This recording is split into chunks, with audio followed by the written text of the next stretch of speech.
안녕하세요. 경기도에서 8살 된 아들을 키우고 있는 여자입니다. 아들이 점점 커갈수록 아빠의 빈자리가 어쩔 수 없이 느껴지는 요즘인데요. 하지만 빈자리가 느껴진다고 해서 이혼을 후회한다거나 아들을 아빠와 만나게 해주고 싶다거나 하는 마음은 전혀 들지 않네요. 저에겐 미운 남편이라도 아들에겐 하나뿐인 아빠인데 어떻게 그리도 매정한가 하고 생각하시는 분들이 분명히 있으실 거라 생각하는데요. 그런 생각은 사연을 들어보시면 완전히 바뀔 거라 믿어 의심치 않습니다. 그러면 이게 정말 현실인가 싶어 몇 번이나 확인했던 제 얘기 한번 들어보실래요? 남편과 저는 결혼한 지 7년이 된 부부였어요. 신혼 때는 서로 다른 점을 이해하지 못해 싸우기도 했고, 다행히 그 시기를 무사히 넘기고 나서는 예쁜 아들을 출산하기도 했죠. 어느새 그 사랑스럽던 아들은 장난기 가득한 5살이 되었고, 저와 남편은 둘째를 준비하고 있었어요.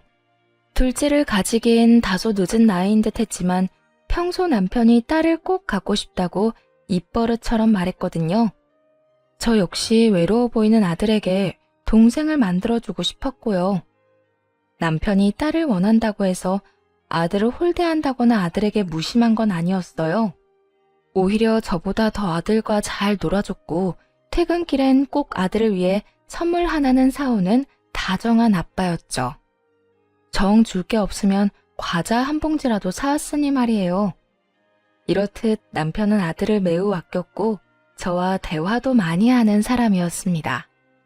서로의 뜻을 충분히 존중했기에 가족 계획도 기분 상하는 일 없이 세웠어요. 한쪽이 강요하면 자칫 분란이 일어날 수 있는데 그러지 않아 다행이었죠. 저희뿐만 아니라 양가 어른들도 마찬가지였어요. 시댁에선 그 흔한 시집살이 한번 시키는 일이 없었고 친정에서도 저희 뜻을 존중해 주셨습니다. 그런데 모든 것이 완벽해 보이는 저희에게 한 가지 문제가 있다면 어느 순간부터 아들이 자주 아프다는 것이었어요. 단순한 감기나 장염이긴 했지만 그 증상은 절대 단순하지 않았죠. 매번 열이 높게 오르고 떨어지지 않아 입원을 하곤 했으니까요. 물론 집에서 끼고 키우던 영유아기와는 달리 어린이집이나 유치원 생활을 시작하면 각종 질병을 달고 산다는 건 저도 잘 압니다.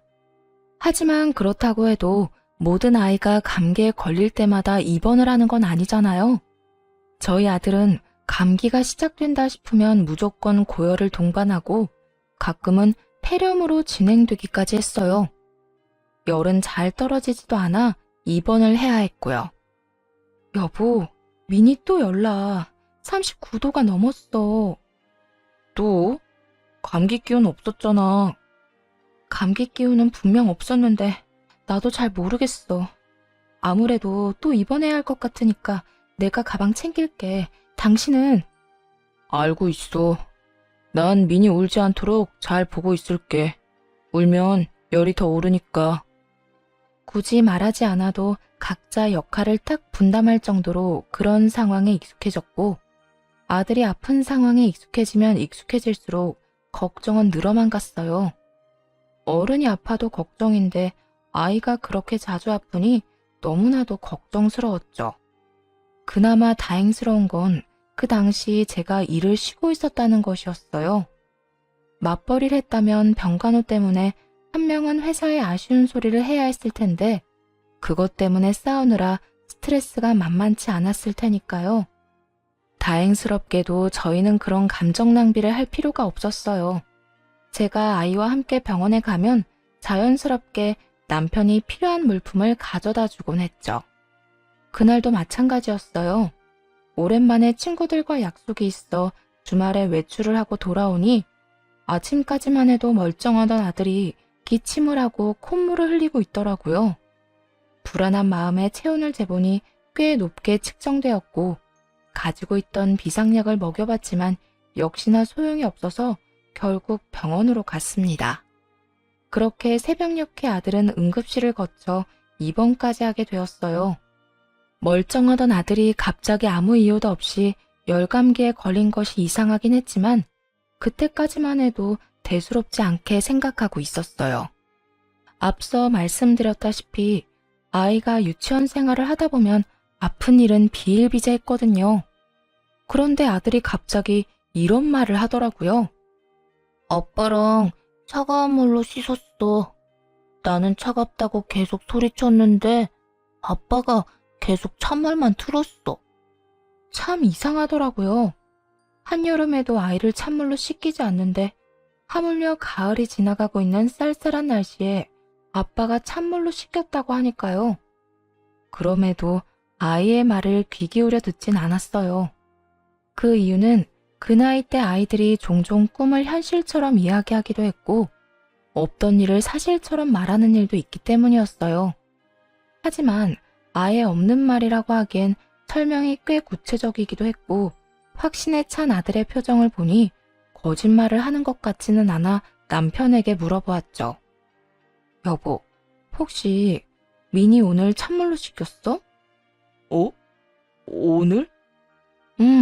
나 외출했을 때 민이 찬물로 씻겼냐고. 민이 말로는 아빠가 차가운 물로 씻겼다고 하는데 혹시나 해서 물어보는 거야. 그래? 민이가 차가웠대? 나는 미지근한 물로 씻겼다고 생각했는데 민이가 느끼기엔 그렇지 않았나 보네. 그래서 갑자기 열감기에 걸린 건가? 어떡해, 나 때문인가 보다. 어쩐지 씻고 나와서 민이 컨디션이 급격하게 떨어지는 것 같긴 했어. 미안해. 어이구, 호들갑은. 됐어. 우리랑 아이가 온도를 좀 다르게 느끼니까 그럴 수도 있지 뭐. 다음부턴 신경 써서 따뜻한 물로 씻겨주면 되지 뭐. 일단 지금은 열 좀 떨어졌으니까 너무 걱정하지 말고 얼른 쉬어. 내일 또 출근해야지. 알겠어. 민이한테 아빠가 미안해한다고 꼭 전해줘. 남편이 너무나도 미안해했고 또 실수였다고 하니 저도 그러려니 했어요. 요즘엔 엄마보다 육아를 더 잘하는 아빠들이 많다고들 하지만 저희 남편은 그런 아빠는 아니었으니까요. 그렇게 시간이 흘러 7일 동안의 입원 생활을 마무리하고 회사에 양해를 구하고 시간을 내 데리러 온 남편의 차를 타고 집으로 향했어요. 집에 도착하니 정성 들여 밥상을 차려놓은 것은 물론이고 대청소를 비롯해 이불 빨래까지 싹 해놓았더라고요. 어머나, 이불 빨래까지 다 한 거야? 이 음식들은 또 뭐야? 당신이 다 했어? 언제 이런 걸 다 한 거야? 언제 하긴, 어젯밤에 다 해놓고 잤지. 청소랑 빨래는 틈틈이 해뒀고 아무래도 미니가 면역력이 떨어진 상태니까 집이 청결해야 할 것 같아서 말이야. 어머나, 정말 고마워. 다른 집 남편들은 집을 엉망으로 만들 줄만 알지 치울 줄은 모른다고 하던데 우리 남편은 뭐든 이렇게나 잘하네.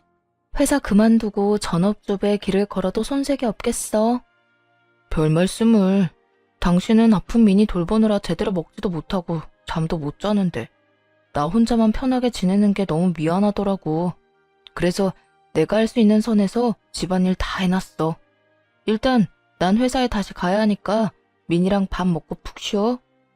저와 아들을 무사히 집에다 데려다주고 회사로 돌아가는 남편을 보며 정말 이런 남편은 또 없겠다고 생각했어요. 시간이 지나고 보니 이런 남편이 없긴 없더군요. 그걸 너무 늦게서야 깨달은 것이 큰 한으로 남기는 하지만요. 하여튼 한바탕 소동이 지나가고 난 후 가정엔 다시 평화가 찾아왔어요. 그런데 그 평화는 그리 오래가지 않았죠. 아들이 한 달도 채 되지 않아 장염에 걸려 또 입원을 하게 되었거든요. 점점 입원이 잦아지고 그 주기도 짧아지니 참 생각이 많아지더라고요. 아무리 유치원에서 이런저런 질병들을 옮아온다고들 하지만 이쯤 되니 아들의 입원이 오롯이 제 잘못이란 생각이 들었어요. 덜컥 겁이나 이런저런 검사를 받았지만 아들에게선 별다른 게 발견되지 않았어요. 그저 제 걱정만 커져가고 있을 뿐이었죠. 혹시나 하는 마음에 아들에게 유치원에서 뭘 먹었는지 물어보니 식단표에 기재된 음식들과 같은 것들만 말하더라고요. 모든 것이 그저 의아하고 걱정스럽던 그 순간 아들의 입에서 너무나도 의심스러운 말이 흘러나왔어요. 그리고 아빠랑 빵이랑 우유 줬어. 그런데 맛이 없었어. 이상했어. 뭐? 아빠가 준 빵이랑 우유가 이상했다고? 아빠가 준 거 맞아? 유치원에서 먹은 게 아니고? 응, 아빠가 줬어. 엄마 몰래 빨리 먹으라고 했어. 밥 먹기 전에 간식 먹으면 안 되는데 민이 예뻐서 주는 거라고. 또 뭔가 이상하더라고요. 평소 아들은 흰우유와 빵을 가장 좋아했는데 그런 아들의 입에서 맛이 없었다는 말이 나오니까요. 거기에다 그냥 맛이 없는 것도 아니고 이상하다니. 다른 사람도 아닌 친아빠가 상한 것을 줬을 리는 없을 거라 생각했지만 이상하게 심장이 두근두근 하더라고요. 씻길 때 물 온도를 잘못 맞춘 거야 실수였다고 할 수 있지만 동시에 상한 우유와 빵을 줬다는 것은 우연이나 실수라고 하기엔 어려우니까요. 그리고 갑작스럽게 아들의 몸이 안 좋아졌던 날들도 떠올랐어요. 높은 확률로 아빠와 둘만 있는 날에 입원을 해야 할 만큼 아팠거든요. 그때부터였어요. 남편이 의심스럽기 시작한 순간이 말입니다. 하지만 이 모든 것은 말 그대로 저의 의심일 뿐이었고 확실치 않은데 아들에게 괜히 아빠에 대한 안 좋은 기억을 심어주고 싶진 않더군요. 그래서 일단 그 순간에는 최선을 다해 말을 돌린 후 아들의 기분을 맞춰주며 병간호에만 신경을 집중했어요. 그리고 아들의 퇴원날이 되었어요. 다른 때와는 달리 남편이 그날따라 회사에 급한 일이 있어 시간을 내지 못한다며 아들과 함께 조심해서 집으로 가 있으라고 하더라고요. 그래서 아들을 데리고 집으로 향하는데 엘리베이터에서 평소 인사를 하고 지내던 같은 동 아주머니를 만나게 되었어요. 어머, 어디 다녀오나 봐요? 아, 네. 애가 아파서 입원했다가 오늘 퇴원했어요. 어머나, 애도 엄마도 고생 많이 했겠네. 그나저나 아들이 몸에 열이 많은가 봐요. 네? 저희 아들요? 네. 저번에 보니까 아빠랑 아들이랑 둘이 산책하러 가던데 날씨가 쌀쌀한데 아들은 민소매 티에 팬티만 입혀 나왔더라고. 내가 깜짝 놀라서 왜 애는 옷 입히다 말고 데리고 나왔냐고 하니까 애 아빠가 아들이 열이 많아서 옷을 잘 안 입으려고 한다던데. 네? 그때가 언제였는데요? 저번이라고 하면 여름이 끝나갈 때쯤이었을까요? 아니, 그때 정도만 됐어도 내가 그런 간섭은 하지 않지. 아마 한 달도 안 됐을 거야. 본인은 외투까지 걸쳤는데 애는 그리 얇게 입혔으니 좀 이상해서 물어본 거였어. 아, 남편은 외투도 걸치고 있었어요? 그래, 그때는 그런가 하고 넘겼는데 아무리 그래도 아이 엄마 만나면 이야기해줘야겠다 싶었어. 날씨가 쌀쌀한데 그 차림은 좀 아니지 않나 싶어서. 왜, 아빠들은 애가 원하면 뭐든 그냥 해주니까 그렇게 입힐 수도 있지만 이런 날씨에 애가 감기라도 걸리면 엄마가 얼마나 고생해? 아, 그렇긴 하죠. 애아빠한테 애가 원해도 얇게 입히면 안 된다고 말해줘야겠네요. 감사해요. 역시나 이상하더라고요. 보통 남자아이들이 이리저리 뛰어다니느라 늘 땀을 흘리고 몸에서 열이나 더워한다는 건 저도 잘 압니다. 하지만 아들은 열이 많기는커녕 아기 때부터 추위를 많이 탔어요. 그래서 여름에도 옷을 두껍게 입는 것을 좋아하는 조금 특이한 아이였어요. 일단 대충 대답을 얼버무리며 집으로 돌아왔습니다. 그리고 그간 입원해 있느라 제대로 씻지 못한 아들과 간단히 샤워를 할 때였어요. 세면대 위에 웬 렌즈통이 떡하니 올려져 있는 게 아니겠어요? 저는 물론이고 남편 역시 눈이 좋은 편이라 안경도 끼지 않는데 왜 화장실 세면대에 렌즈통이 있는 것인지 참 의아하더군요. 왠지 이상한 기분이 들어 온 집안을 구석구석 다 살펴보기 시작했어요. 쓰레기통에선 쓰고 버린 일회용 컬러 렌즈통이 발견되었고 침대 베개에선 제 것과 색깔도 길이도 다른 머리카락이 발견되었죠. 증거들을 놓고 보니 정말 정신이 아득해지더라고요. 그냥 남편이 바람을 피우고 있다는 것만으로도 충격이 큰데 그 외도를 위해 아들이 이용되었을 거라는 생각이 들어 더욱 충격이 크더라고요. 한참을 그렇게 멍하니 있다가 좀 더 상황을 알아내야겠다고 생각했어요. 그래서 일단은 남편에게 그 어떤 추궁도 하지 않기로 했죠.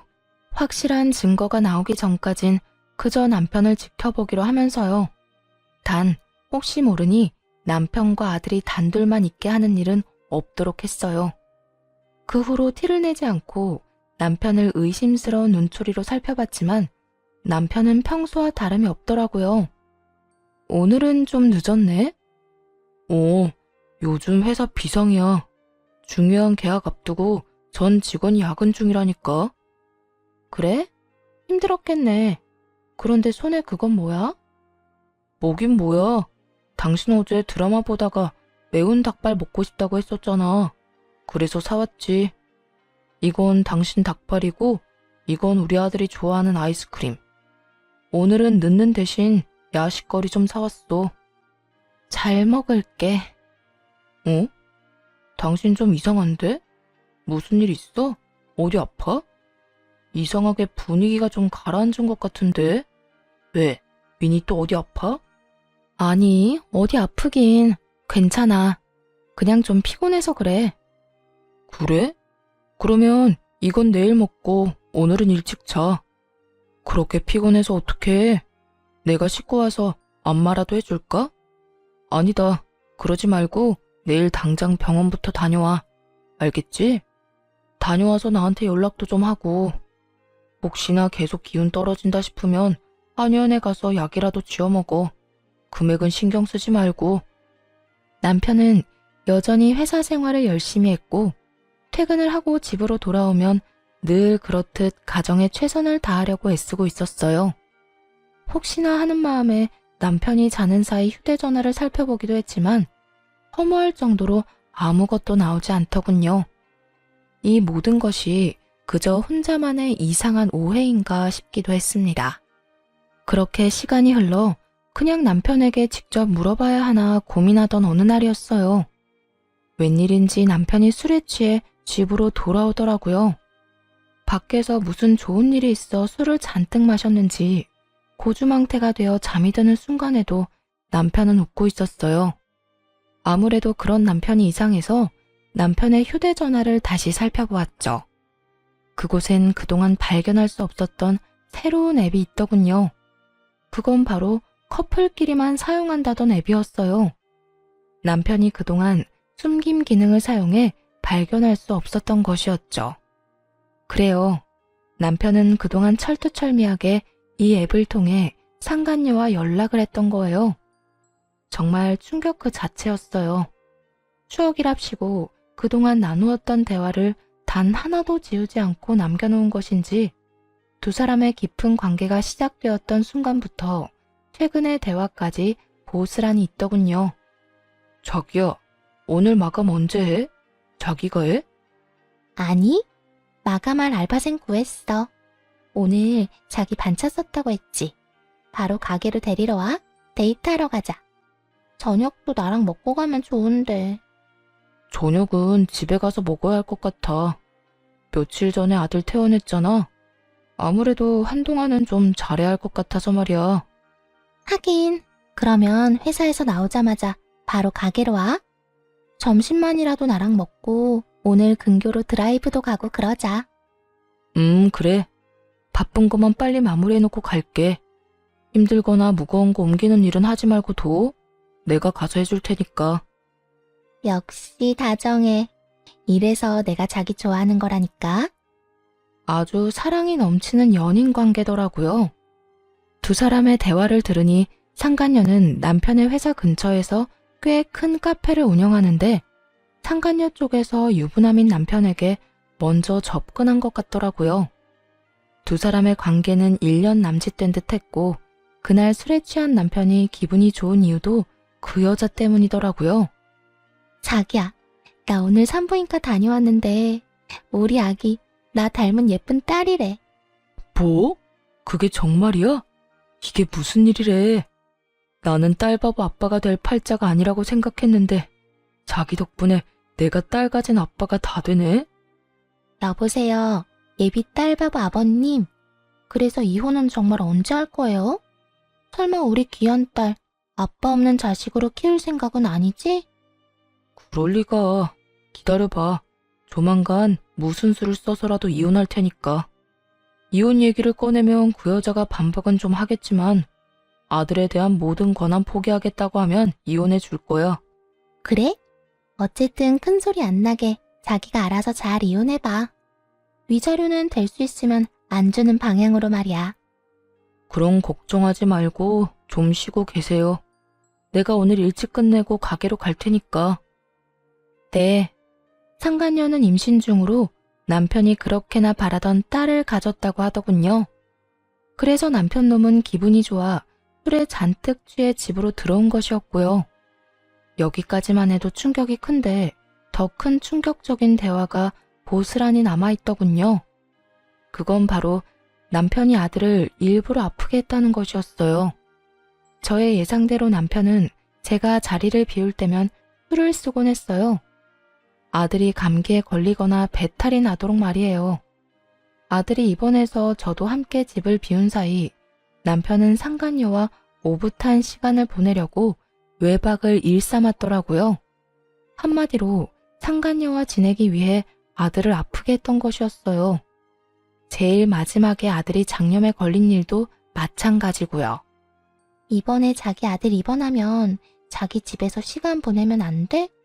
사람들 눈 피해서 잘 들어가면 되잖아. 응? 우리 집? 불편하지 않겠어? 불편하기는. 나도 자기가 사는 집이 어떤지 궁금하기도 하고 앞으로 우리가 함께 살게 되면 그 집처럼 꾸며놓고 살 텐데 미리 체험한다 생각하고 한번 보고 싶어서. 왜? 안 돼? 그래, 그러자. 그런데 미니가 태어난 지 얼마 안 돼서 또 감기 걸리게 하면 좀 그럴 것 같은데? 이번엔 감기 말고 장염 걸리게 하면 되지. 애들은 이런저런 병 유치원에서 많이 옮아온다며. 어른들도 조금만 잘못 먹으면 배탈 나는데 애는 오죽하겠어? 이번엔 상한 것 좀 먹여서 배탈 나게 하면 될 거야. 그럼 그럴까? 일단 알겠어. 와이프 없을 때 준비해서 먹여야겠네. 그래. 너무 팍 상한 건 위험하니까 조금만 이상해도 될 거야. 애들은 아무래도 어른보다 면역력이 떨어지니까. 알겠어. 조금 이따가 보자. 퇴근하면서 가게에 잠시 들렀다가 갈게. 대화에서 알 수 있다시피 아들을 아프게 했던 건 남편만이 아니었어요. 상간녀 역시 이 추악한 일에 한몫하고 있었고 그날도 매번 하던 대로 두 사람이 작당을 해 아들에게 해를 끼친 것이었어요. 그 후에는 상간녀의 집이 아닌 저희 가족이 살던 그 집에 머물렀고요. 어쨌든 그 덕분에 상간녀의 흔적이 집에 남게 되었고 남편이 뭔가 수상하다는 의심을 품게 되었죠. 드디어 모든 사실을 직접 확인하고 나니 술에 취해 잠이 든 남편을 가만두고 싶지 않을 만큼 치가 떨려오더군요. 사실 다른 여자에게 미쳐서 저와 이혼하고 싶어하는 그 마음은 이해해요. 물론 화가 머리끝까지 나지만 사람이니 마음이 변할 수도 있다고 생각하거든요. 하지만 아무리 여자에게 미친놈이라고 한들 아들이 주워온 자식도 아니고 자기 핏줄인데 어떻게 그딴 짓을 할 수가 있는지 아무리 이해해보려고 해도 입에서 욕만 나오더군요. 거기에다 상간녀가 딸을 임신했다는 소식을 듣고 자면서도 웃고 있는 꼴이라니. 여러모로 그냥 이혼만 하고 넘길 건 아니라는 생각이 아주 강하게 들더군요. 버젓이 가정이 있는 남자가 이런 쓰레기라니 눈물도 나지 않았어요. 그저 외도뿐이었다면 바보같이 울었겠지만 아들이 연관되었으므로 엄마로서 처리할 일이 많았거든요. 마땅히 가져야 할 슬퍼할 시간도 아깝다고 느껴졌으니까요. 곧 정신을 차려 두 사람의 외도 증거들을 제 휴대전화로 다 옮겼고 상간녀의 가게와 집 주소도 다 따로 저장해 두었어요. 그리고 모든 사실을 시댁에 알려 도움을 요청했죠. 다른 건 몰라도 손주 사랑이 남다른 시댁이었던지라 아무리 자식이라고 한들 남편의 만행을 알게 되면 그냥 넘기지 않을 것 같았거든요. 인내심을 쥐어짜 하루하루를 버티니 대망의 디데이가 다가왔고 천연덕스럽게 남편에게 친정에 가서 며칠 지내고 오겠다고 했어요. 여보, 나 몸이 계속 안 좋아서 그러는데 민이랑 친정에 가서 며칠 있다가 와도 될까? 어? 민이랑? 며칠이나? 한 이틀? 일단 가보고 더 길어질 수도 있고. 왜? 혼자 있는 거 싫어? 아니. 당신이 몸이 안 좋다고 하면 내가 좀 참아야지 어쩌겠어. 나 신경 쓰지 말고 마음 편히 다녀와. 당신도 알다시피 나 혼자서도 잘 지내잖아. 난 정말 괜찮으니까 당신이 회복됐다 싶을 때까지 있다가 와. 오기 전에 미리 연락만 좀 주면 돼. 애써 입꼬리를 단속하려 애를 쓰는 듯 했지만 실룩실룩 웃고 싶어 안달이 난 꼴이 참 볼만하더군요. 그 입을 한 대 때려버리고 싶은 걸 얼마나 참고 또 참았는지 모릅니다. 아직 엄청난 복수가 남아있었으니 말이죠. 그리고 그날 오후 시부모님을 만나 남편이 퇴근하길 기다렸어요. 남편의 회사가 보이는 구석에 몰래 숨어서요. 얼마나 기다렸을까요? 이르게 퇴근한 남편이 상간녀의 가게로 향하더라고요. 퇴근 시간이기도 했고 워낙 인기가 많은 가게라 손님들이 꽤 많았는데도 두 사람은 구석진 테이블에 자리 잡고 앉아 손을 맞잡고 웃으며 대화를 나눴어요. 모든 것을 지켜본 저와 시부모님은 지체하지 않고 가게로 들어갔죠. 종업원들은 저희를 보고 반갑게 인사를 했지만 상간녀와 남편은 아무것도 모른 채 계속 대화만 나누고 있더라고요. 자기야, 그러면 최소한 이틀은 나랑 있을 수 있는 거네? 나 오늘도 자기네 집에서 잘까? 아니, 그건 좀 불안해. 언제 마음이 바뀌어서 집으로 올지 모르는 일이잖아. 혹시나 새벽에 갑자기 들이닥치면 도망칠 곳도 없다고. 우리 자기 지금 임신 중인데 놀라면 안 되지? 하긴, 그럴 수도 있겠네. 그러면 오늘 우리 집에 가서 영화도 보고 맛있는 것도 시켜 먹자. 나 먹고 싶은 거 엄청 많아. 그래, 다 먹자. 자기가 먹고 싶은 거 다 사줄게. 그나저나 뱃속에 있는 우리 꼬물이 먹성이 좋나 보네. 자기가 뭐 먹고 싶다고 하는 거 처음 들어봐. 예전에는 내가 뭘 해줘도 그냥저냥 먹었는데 요즘엔 뭐든 잘 먹어서 보기 좋아. 이러다 나 살 너무 많이 찌면 어떡해? 난 출산 후에도 날씬하고 싶단 말이야. 자기는 살찌는 체질도 아닐 뿐더러 살쪄도 여전히 예쁠 거야. 그러니까 그런 걱정은 하지 말고 마음껏 먹어. 난 어떤 모습이든 다 좋으니까 말이야. 정말? 그나저나 이제 진짜 이혼 이야기 꺼내야 하는 거 아니야? 그렇지 않아도 무슨 트집을 잡아서 이혼하자고 할까 고민 중이야. 미니가 이 타이밍에 또 아파주면 참 좋을 텐데.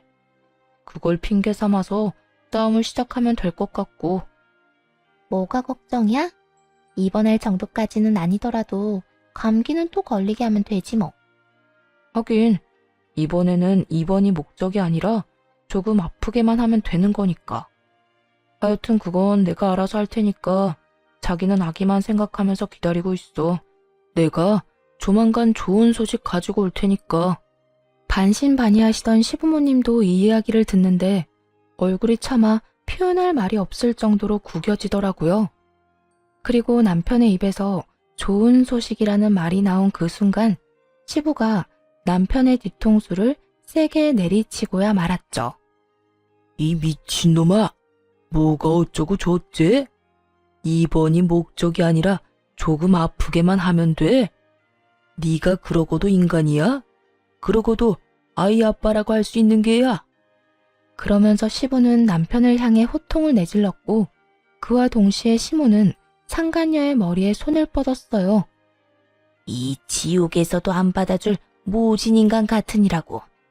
뱃속에까지 있다는 인간이 뭐? 감기 정도는 또 걸리게 하면 돼? 네가 그러고도 엄마가 될 자격이 있다고 생각해? 시모가 거친 손길로 머리를 잡자 영문을 모르는 상간녀는 도리어 큰 소리를 내며 시모를 뿌리쳤어요. 이 노인네가 진짜 미쳤나? 할머니, 노막 났어요? 나 알아요. 다짜고짜 이게 무슨 짓이야? 이거 놓으라고요. 상간녀가 시모를 있는 힘껏 떼어내자 시모는 바닥에 고꾸라지게 되었죠. 그 와중에 자신의 엄마가 바닥에 엎어진 꼴은 또 보기 싫었는지 남편이 화들짝 놀라며 시모를 부축하려 하더라고요. 하지만 시모는 아들의 손길이 닿는 곳조차 소름이 끼친다는 듯 뿌리쳐버렸어요. 순식간에 가게 안은 난장판이 되었고 머리를 쓸어올리며 한숨을 쉬어대던 남편은 시부를 향해 묻기 시작했어요. 도대체 어떻게 상간녀의 가게까지 찾아왔는지 말이에요. 아버지, 여기는 어떻게 오신 거예요? 설마 제가 여기 있는 걸 알고 오신 거예요? 그래 이놈아, 다 알고 찾아왔다. 어떻게 인두겁을 쓰고 그딴 짓까지 할 수 있어? 네가 그러고도 인간인 게야? 여기까지 오신 거 보니 다 아시는 것 같아 말씀드릴게요. 네, 그래요. 저 이 여자랑 만나고 있어요. 만난 지는 1년 정도 됐고 집사람이랑 헤어지고 이 사람이랑 결혼하고 싶어요. 바람이나 비운 주제에 태도가 아주 당당하구나. 막말로 제가 죽을 죄를 지은 것도 아니고 사랑이 죄는 아니잖아요. 조광지 저 중요하죠. 그런데 사랑하지도 않는 사람이랑 어떻게 평생을 살겠어요. 그러니까 아버지가 같은 남자로서 저 좀 이해해 주세요. 남편은 소름이 끼칠 정도로 태연한 얼굴로 용서가 아닌 이해를 구했어요. 그런 남편의 태도에 시부는 화가 머리끝까지 났는지 외도를 비롯해 그간 남편이 아들에게 한 짓까지 읊어주며 소리쳤죠. 이 녀석아, 외도를 저지른 것도 큰 죄이지만 네가 저지른 더 큰 죄는 따로 있지 않느냐. 아비라는 인간이 족간 여자랑 외박이나 하려고 제 자식을 아프게 해? 그게 인간으로서 아빠로서 할 짓이야? 도대체 여자한테 얼마나 미쳐있으면 그딴 짓을 할 수가 있냐? 아니, 어떻게 제 자식을 그리 아프게 할 수가 있어? 그것도 한 번도 아니고 여러 번을 말이야. 시부가 남편의 잘못을 모조리 말하자 남편은 그제야 상황을 깨달았는지 타시나무 떨듯 떨며 변명을 하기 시작했어요. 아버지, 아니에요. 어디서 무슨 말을 듣고 이러시는지 모르겠지만 정말 아니라고요. 여보, 무슨 말이라도 좀 해봐. 내가 지금 외도를 저지르고 있는 건 맞지만 나 가정에 충실하고 우리 아들한테 잘했던 거 당신도 잘 알잖아. 나도 내가 당신을 잘 아는 줄 알았지. 그런데 아니더라. 당신 우리 민이 감기 걸리라고 일부러 찬물에 씻기고 얇은 옷 입힌 것도 모자라 배탈 나라고 상한빵이랑 우유까지 먹였다면서? 아니야. 정말 아니라고. 내가 그렇게 쓰레기는 아니야. 남편은 끝까지 아니라는 말만 반복하며 상황을 모면하려 애썼어요. 하지만 도저히 상황이 나아질 것 같지 않자 이번에는 상간녀까지 나서더라고요. 저기 오해가 있으신 것 같은데 일단 앉아서 이야기를 좀 나누시죠? 가게 안에 지금 다른 손님들이 계시기도 하고 다들 너무 흥분하셔서 대화가 안 되고 있잖아요. 우리 자리에 앉고 나서 차분히 이야기해요. 상간녀가 애써 분위기를 진정시켜보려 했지만 소용없는 짓이었죠. 그 말도 안 되는 차분함에 더 큰 분노를 느낀 시모가 소리를 질렀으니까요. 뭐? 흥분? 지금 흥분 안 하게 생겼어? 장가 가서 잘 살고 있는 남의 아들 꼬셔서 불륜이나 저지르는 주제에 뱃속에 애를 가졌다고? 이혼을 빨리 하라고? 그렇게 급했어? 네 자식만 아비 있는 자식으로 키우고 싶었던 것이야? 그렇게 자식한테 아비를 만들어주고 싶었으면 이딴 불순한 만남 자체를 가지지 말았어야지. 어디서 감히 남의 귀한 손자를 아프게 해? 시모까지 나서서 세세하게 잘못을 짚어내니 남편은 더는 변명해봤자 소용없는 짓이란 걸 깨달은 듯 했어요. 그래서 외도 말고 나머지는 절대 아니라고 하던 남편이 무릎을 꿇고 빌기 시작했죠. 아버지, 어머니, 그리고 여보, 정말 미안해. 내가 잘못했어. 난 그냥 이 여자를 너무 사랑해서 그랬어. 너무 사랑하니까 매 순간 함께하고 싶어서 그랬던 것뿐이라고. 참 기가 막히더라고요. 방금 전까지만 해도 사랑이 죄는 아니라는 말을 해대더니 지금은 사랑하는 여자와 그저 함께 있고 싶어 그딴 짓거리를 했다고 하니까요. 아니, 애초에 그게 변명이 될 거라고 생각하는 그 머릿속이 궁금해지더군요. 더 가관인 건 상간녀였어요. 감히 자기도 나설 수 있겠다고 생각했는지 남편 놈의 옆에 같이 무릎을 꿇고 앉아 손바닥을 비벼대며 빌기 시작하더군요. 네, 맞아요. 저흰 그저 너무 사랑해서 그랬다고요. 그러니까 이왕 이렇게 다 밝혀진 김에 이혼해주세요. 이혼만 해주시면 어떤 벌이든 달게 받을게요. 자기가 벌을 왜 받아? 홀몸도 아닌 사람이. 내가 다 알아서 할 테니까 자기는 자기 몸이나 신경 써. 이런 일까지 당하게 해서 미안해. 많이 놀랐지? 정말로 충격을 받은 세 사람이 자신의 눈앞에 떡하니 서 있는데 남편 놈은 상간녀만을 신경 쓰기 바쁘더군요. 그 순간 얼마나 화가 나는지 손발이 다 덜덜 떨려오더라고요. 시부 역시 저와 같은 마음이었는지 손바닥에 감정을 듬뿍 담아 남편의 얼굴을 그대로 내리쳐버렸어요. 그리고 남편이 정신을 차릴 틈도 없이 일러주었죠. 앞으로 두 사람에게 닥칠 현실에 대해서 말이에요.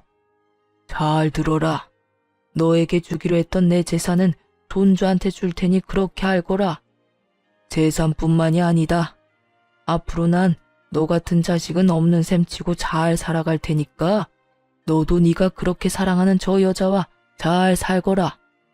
남편은 재산을 물려받지 못할 거란 생각은 전혀 하지 못한 듯 토끼 눈을 뜨고 시부를 바라보더라고요.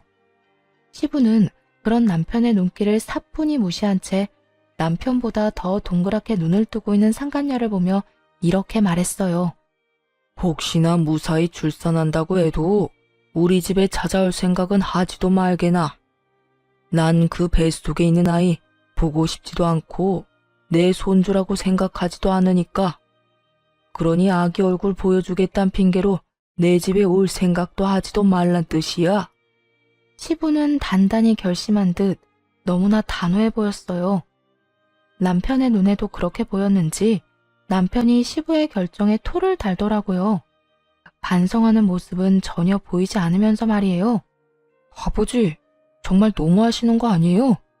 아무리 제가 잘못을 저질렀다고 해도 그건 아니죠. 아버지 친자식은 저라고요, 저. 아버지가 그런 식으로 한 푼도 안 주시면 앞으로 저랑 이 사람이랑 어떻게 살아요? 혼자 벌어먹고 살 만큼의 능력은 충분히 키워주고 출가시켰고 그 덕에 번듯한 회사도 다니면 됐지 뭘 더 바라는 게야? 난 너한테 할 만큼 했다. 더는 해줄 마음도 해주고 싶은 마음도 없다. 아버지, 그래도 이건 아니죠. 어떻게 저한테 주실 재산을 미니한테 다 주신다고 하실 수가 있냐고요. 제가 아버지 친자식이잖아요. 아까부터 시끄럽게 친자식 타령을 하는데 그러는 너는 친자식한테 어떻게 그딴 짓거리까지 한 것이야? 내가 너한테 할 일들은 네가 네 자식한테 한 짓에 비하면 아무것도 아니다. 그러니 더는 긴 말하지 마라. 남편이 말도 안 되는 궤변을 늘어놓을수록 시부는 더욱 단호해져만 갔어요. 결국 궁지에 몰린 남편은 양심이라고는 없는 사람처럼 제게 애원하기 시작하더라고요. 여보, 당신이 어떻게 좀 해봐. 내가 정말 잘못했다니까. 아무 잘못 안 했다고 하는 것도 아니잖아. 잘못했어. 잘못했으니까 당신이 아버지한테 말 좀 잘해줘. 당신이 아버지 재산 미니한테 안 줘도 된다고 그 한마디만이라도 좀 해달라고. 당신 정말 이대로 가만히 듣고만 있을 거야? 내가? 당연히 이대로 가만히 듣고만 있을 리가 없지. 그렇지. 역시 당신이 양심은 있어. 살짝 떠보자 남편이 기대에 가득 찬 눈빛으로 저를 바라보더라고요. 제 입에서 어떤 말이 나올지도 모르고 말이에요. 한심스럽게도 희망에 찬 눈빛을 날리는 남편을 보는데 어찌나 비웃음이 나오던지 참지 않고 썩은 미소를 날려주며 말해주었죠. 절대 가만히는 못 있지. 네가 내 아들한테 한 짓이 있는데. 앞으로 기대해. 당신이랑 저 여자가 나랑 내 아들한테 한 짓 증거로 다 남겨뒀고 그 덕에 고소는 충분히 할 수 있을 거라고 하더라. 그러니까 두 사람도 준비 잘해두는 게 좋을 거야. 빠져나갈 구멍이라곤 없게 철저하게 준비해서 경찰에도 신고할 생각이니까. 남편에게 하고 싶었던 말을 끝내고 상간녀에게도 할 말을 해주었어요. 아, 그리고 딸 임신했다고 하던데 축하해? 태교 지금부터 잘해야 할 거야. 보니까 우리 아들 괴롭히는 걸 발벗고 도왔던데 그쪽도 내가 신고할 거거든. 그렇게 되면 소송 준비에 경찰서 오가느라 태교는 꿈도 못 꿀 테니까 미리 마음의 준비 단단히 해두는 게 좋을 거야. 아기 낳아보면 알겠지만 엄마는 꽤 강하거든. 그래서 난 엄마로서 지치지 않고 끝까지 가볼 생각이야. 말이 끝나자마자 남편이 상간녀 앞을 막고 서서 이상한 변명들을 늘어놓더군요. 어떻게 해서든 상간녀를 보호하려고 하는 것 같았어요. 여보, 그게 무슨 말이야. 당신이 무슨 생각하는지 다 아는데 그거 아니야. 이 사람은 그냥 내가 시키는 대로 한 것뿐이라고. 그러니까 나만 괴롭혀. 나한테만 그러라고. 당신도 임신해봤으니까 알 거 아니야. 지금 이 시기가 얼마나 중요한지. 그렇지 않아도 홀몸도 아닌 사람에게 이럴 필요까진 없잖아. 이럴 필요까지 있는지 없는지는 내가 결정해. 당신이 무슨 권리로 나한테 이래라 저래라야? 그리고 아직까지 내 말을 제대로 못 알아듣는 것 같아서 다시 한번 말하는데 나한테 모든 증거가 다 있다니까? 저 여자가 내 아들 아프게 만들려고 했던 것, 당신이 내 아들한테 한 짓, 그리고 나하고 이혼하려고 어떤 계획을 세우고 있었는지까지 전부 말이야. 그러니까 이상한 말로 상황 더 악화시키지 말고 이혼 준비나 잘하고 경찰서에서 부르면 사랑한다던 저 여자 손 꼭 붙잡고 출석이나 잘해. 알겠어? 여보, 진짜 이렇게까지 할 거야? 여보는 무슨 여보야? 내가 이렇게까지만 하는 걸 감사하게 여겨. 지금 내 심정 같아서는 정말 가만두고 싶지 않은데 가까스로 참고 있으니까. 남편이 그제야 저를 붙잡고 애원하기 시작했지만 그 손길이 닿는 것도 싫어 자리를 벗어나 집으로 돌아왔어요. 그 후에도 시부모님은 늦게까지 돌아오지 않으셨는데 알고 보니 상간녀를 닥달해 상간녀의 부모님까지 만나고 오셨다고 하더라고요. 내가 그 여자 부모까지 만나서 다 알려주고 왔다. 당신의 딸이 밖에서 어떤 짓거리를 하고 다녔는지 말이야. 우리만큼 충격이 컸는지 임신한 딸을 쥐잡듯이 잡아대더구나. 혹시나 그 부모의 그 자식이면 어쩌나 했는데 다행스럽게도 부모는 제정신 박힌 사람들인 것 같더구나. 아마 모르긴 몰라도 그 두 사람 어디서도 도움받긴 힘들 거야. 아무리 사는 게 힘들어져도 우리 집은 물론이고 그 집에서도 안 도와줄 테니까. 그러니까 넌 다른 건 신경 쓰지 말고 이혼 잘하고 고소 준비나 잘하려무나. 그래 아가. 넌 다른 건 신경 쓰지도 말고 네가 해야 할 일만 잘하면 된다. 일 처리하다가 힘든 거 있으면 우리한테 말하고. 그리고 재산은 아까 말했다시피 미니한테 물려줄 예정이니 그 돈으로 우리 손자 잘 키우고 너만 건강하게 잘 살면 돼. 그러면서 두 분은 이 상황이 정말 안타깝긴 하지만 여러모로 일이 잘 풀릴 것이라며 저를 안심시켜 주셨어요. 앞으로 도움을 아끼지 않겠다는 말도 해주셨고요. 그렇게 저는 두 분의 도움을 받으며 이혼을 무사히 할 수 있었고 아들을 해한 남편을 경찰에 신고해 구치소 신세를 지게 할 수 있었어요. 상간녀는 자기가 운영하는 가게에서 모든 사실들이 밝혀져 가게 문을 닫게 되었고 저에게 위자료를 주느라 가진 돈도 하나 없이 친정에서 쫓겨났다고 하더군요. 전 남편 역시 구치소 신세를 지게 된 이유가 소문이 쫙 나서 회사에서 바로 잘렸다고 하고요. 시간이 지나 두 사람과 관련된 소문을 들었는데 전 남편은 구치소에서 나와 상간녀와 함께 살림을 차렸다고 하더군요. 죽고 못 사는 둘이서 평생 행복할 거라 생각했을 텐데 오래 가진 않았다고 하고요. 거짓골을 한 두 사람이 신생아를 안고 전시댁에 찾아왔다고 했으니까요. 우리가 그렇게나 찾아오지 말라 했거늘 갓난 아기를 안고 찾아왔더구나. 아기를 앞세워서 찾아오면 우리가 하는 수 없이 받아줄 거라 생각했던 모양이지. 하지만 어림도 없지암.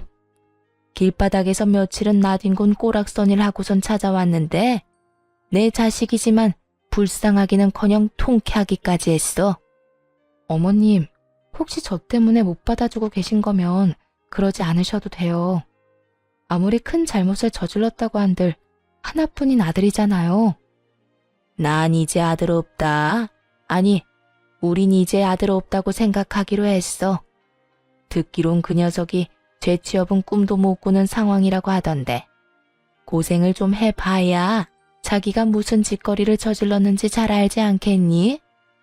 우리 집까지 찾아온 걸 보니 그 여자 집에서도 문전박대 당했을 테고 그딴 짓까지 하더니 꼴 좋다 꼴 좋아. 내심 통쾌하긴 했지만 아무래도 걱정이 되어 용서를 권했더니 전시모는 단칼에 제 말을 자르며 절대 용서하지 않겠다고 했어요. 제가 말을 얹을 문제도 아닌 것 같아 더 이야기를 꺼내지는 않기로 했습니다. 그 후 수중에 가진 것이 하나도 없었던 두 사람은 빠르게 거짓골이 되어갔고 잦은 다툼을 해대며 곧 이혼할 것 같다는 소식이 들려왔어요. 소식을 전해준 전시모는 아기가 전 남편의 아기가 아닌 것 같다고 했어요. 전 남편을 하나도 닮지 않은 것은 물론이고 상간녀를 닮은 구석도 없다면서요. 그 소식을 마지막으로 더는 그 인간들의 이야기는 들을 수 없었어요. 앞으로도 이렇게 길을 오가다가 마주칠 일조차 없었으면 하고 바라고 있답니다. 이혼 후 저는 시부모님의 도움으로 작은 가게를 열었어요. 계절은 반복되고 시간이 유수처럼 흘러 3년이라는 세월이 지났네요. 지금은 어느 정도 자리를 잡아 아주 잘 지내고 있어요. 아빠의 자리를 전 시부모님이 대신해주는 덕분에 아들은 제 우려와는 달리 잘 자라주었어요. 모난 구석 하나 없이 사랑 가득한 아이로 크고 있죠. 여전히 전 시부모님들은 아들과 저를 아껴주고 계시고 저 역시 감사한 두 분을 자주 찾아뵈려고 노력하며 지내고 있습니다. 전 남편의 만행을 알고도 막상 이혼하려니 아들에 대한 걱정이 많았지만 아들을 위해 그리고 저를 위해 이혼하고 나니 요즘은 하루하루가 행복하답니다. 물론 전 시댁과 친정의 도움이 없었다면 이렇게 마음 편하게 생활하진 못했겠죠. 하지만 한 가지 확실하게 말씀드릴 수 있는 건 가진 것이 없더라도 저는 이혼을 했을 테고 그 후에 행복했을 거란 것이에요. 그러니 저처럼 힘든 상황 속에서 이혼을 고민하시는 많은 분들, 이혼이 쉽게 결정할 문제는 아니지만 그저 두렵다는 이유로 힘들게 살지는 마세요. 쓰레기 같은 인간과 계속 함께 살 필요는 없잖아요. 저를 보세요. 혼자 아들을 키우면서도 이렇게 행복할 수 있으니까요. 저의 사연은 이제 끝입니다. 긴 이야기 들어주신 모든 분들 감사합니다.